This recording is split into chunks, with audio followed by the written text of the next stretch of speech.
The economy is going to change no matter what you want it to do. The weather is going to change. Relationships are going to change. Everything in life is always changing. We don't have to work on change. Change is automatic, but progress is not. But I worked 8 to 5, and literally I'd come home, I'd get a bite to eat, and then I'd start my work at 6 p.m., 6:30 p.m., and I go from 6:30 to 2 a.m., and I'd get another 7-8 hours in, and that's how I built everything in the beginning. That's honestly what's required, and to not do that is to cheat yourself, because in the end, what we get will never make us happy. I don't care how many stars on your chart, how many Academy Awards, how much money you make. What makes us happy is progress. Progress equals happiness. If you're not growing, you're dying inside. Getting things is not going to make you happy. That's good news in a tough economy. It's a good reminder. It doesn't matter what you get. It doesn't matter whether it be money or opportunity. All those things might excite you for the moment. Even a relationship, as magnificent it may be, might be exciting for a while. But if you don't keep growing, that relationship isn't going to stay exciting. So the secret to real happiness is progress. Progress equals happiness. And if we can make progress on a regular basis, we feel alive. And that's why at the beginning of the year, we get this thing like, okay, I can have this fresh start. I can really do what my soul desires. I could expand. I could grow. I could improve. I could change. Or maybe better than change, I could progress. See, think about that. Progress is an aliveness to it, doesn't it? You don't have to work at changing. People say all the time now, well, I'm working on changing. Don't worry about it. You don't have to work on changing. Change is automatic. Your body's going to change whether you want it or not as the years go by. And no matter how hard you work, there's going to be some changes going on there. So if you want to make real progress, then you really got to look at your life in a different way. You got to say, I got to take control of this process and not just hope it's going to work out like people do who make a resolution. Because really, isn't that what they're really doing at the beginning of the year? They're saying, well, here's my resolutions for the year, and they really basically tell you their wishes. It's their wish list. It's what they hope it all comes together. And then they call it a resolution, but they don't know what a resolution is. When you resolve something, to have a resolution is to resolve it. When you resolve, this is how it's going to be. That's when you cut off any possibility except the thing you've committed to. It's like the old adage, if you want to take the island, you burn the boats. Because when you burn those boats, there's no going back. You're going to find a way to make things work. And most people, they're stating what they hope will come together. And if it doesn't happen, then they're disappointed, but they're not too disappointed because they're not too vested. What does it take to successfully create a lasting change in your life? To not only have a New Year's resolution you follow through on, but really have a lasting change? Well, the first step for lasting change is very much like making a New Year's resolution. Fundamentally, it's the same. The first step is you got to have a vision. A vision for what it is you really, truly want. Not what you think you want or what you should have. I mean, what are most people's New Year's resolutions? I'm going to stop eating sugar. I'm going to stop smoking. I'm going to lose 10 pounds. The problem with that is it's not very inspiring for most people. It's not telling you what you're going to get. It's only what you're not going to do. And it's kind of hard to have you move forward with that. A vision is about what you're here to create. A vision that really works is one that excites you. If you say, well, my resolution, my goal, my outcome for this month, this week, this year is to lose X number of pounds, that's okay, but it's not very compelling. It has to be a compelling vision. It's got to have something that has the power to pull you, not something you have to push yourself to do. Those are two different kinds of motivation. Push requires willpower, and willpower never lasts. What will last is pull.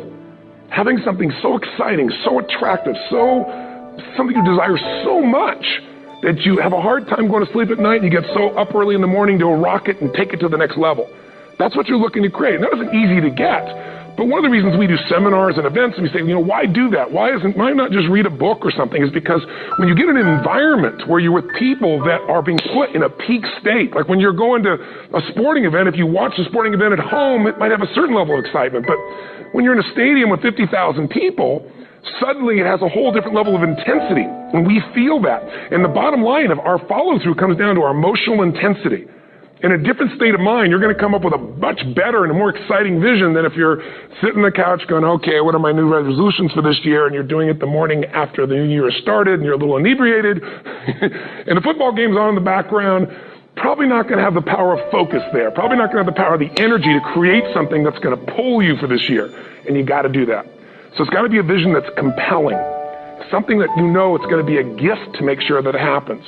And also, along with that compelling vision, you got to have strong enough reasons that you're going to follow through when the going gets tough. That's one of the biggest things missing for most people. They say, this is what I want to do. It's not very exciting. It's not very compelling. But most importantly, they don't have strong enough reasons to push themselves through what's going to be necessary to get that dream, to get that goal when the inevitable challenges come up. When you're starving, hungry, and you're trying to go on a diet, right? When you got no time and you're stressed out and you haven't worked out still, and that's what you're supposed to do. When the economy gets tight and what you thought you're going to do doesn't work, and so you give up on the goal instead of finding another way to get there. You don't let the fear take you over if you've got strong enough reasons. Those reasons can be positive, or those reasons can also be negative. They can be, if I don't do this, this is going to cost me. And if I do this, this is what I'm going to gain in my life. Reasons come first, answers come second.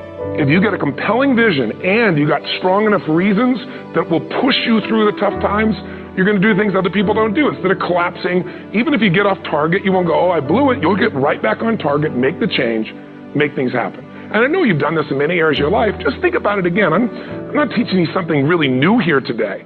I just want to remind you of what your soul knows. You got to change, you got to improve, and you got to go through a simple process fundamentally to make that progress. First step, vision that's compelling. Second step, make sure that there's strong enough reasons to follow through. Third step, you got to review it and feel it every day. I mean, anything. Have you ever had this happen in your life? Has there been anything in your life that you've ever wanted so badly? You were so desirous of it. You had such a hunger for it that you couldn't stop thinking about it. Could have been a career move, could have been when you were a kid, a car, it could have been a relationship, it could have been anything, but you were obsessed. You wanted to make this happen. You wanted to attract this to your life. You just wanted something. And you didn't even know how to get it. But it was so compelling to you. You kept thinking about it every day, envisioning it, imagining it, feeling it. And then stuff happened. And suddenly you started to attract people or situations to your life, and it just came together. Like, you didn't even have a total plan. It was just that it was so a part of your focus with so much intensity and emotion so often that it sensitized you to notice anything that could get you there. There's a part of your brain called the reticular activating system. For short, we call it the RAS. That part of your brain determines what you notice in the world. And it's really important because when you set a goal, when you get really clear on a vision, and there's strong enough reasons, and you review it enough, and it becomes a part of you, that part of your brain says, anything that relates to this, I need to notice. It's like, did you ever buy a certain kind of car, or maybe a certain outfit, and suddenly you see that car everywhere, or those outfits everywhere? Well, you know, the cars were always around, but why do you see it now? Because your RAS knows this is important, this is part of my world now. Similarly, when you really get clear, and it's compelling, and you're reviewing it every day, got strong reasons, and you're reviewing it every day, and you're feeling it,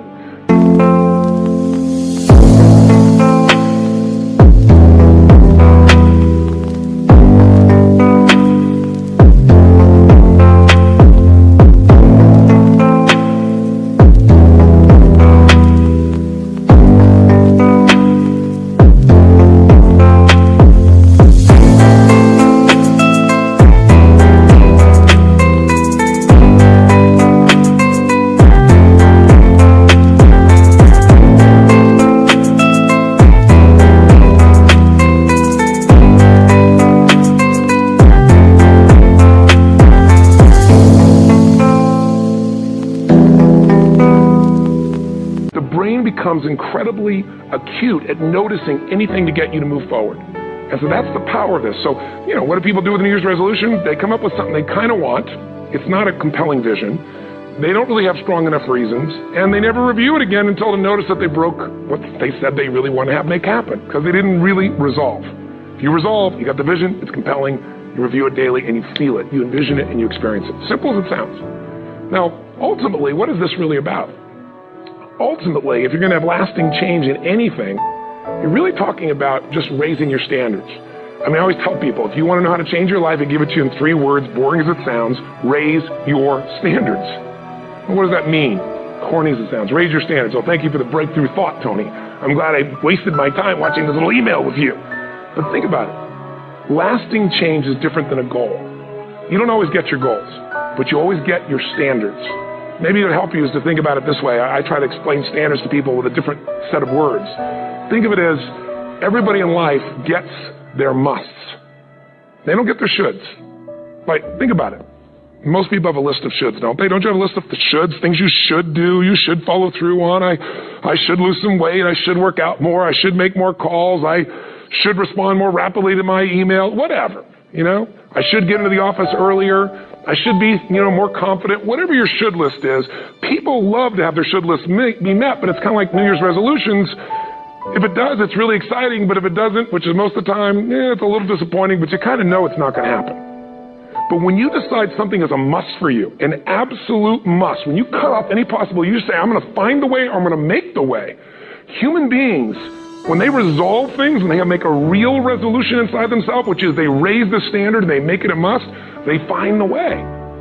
Think about it in your own life.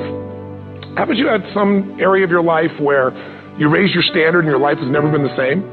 Maybe at one time in your life you smoked cigarettes, or you did something and you did it for years and you kept trying to change it and kept telling yourself I should. And then one day something happened. Something just clicked you over. Something took you over that kind of tipping point.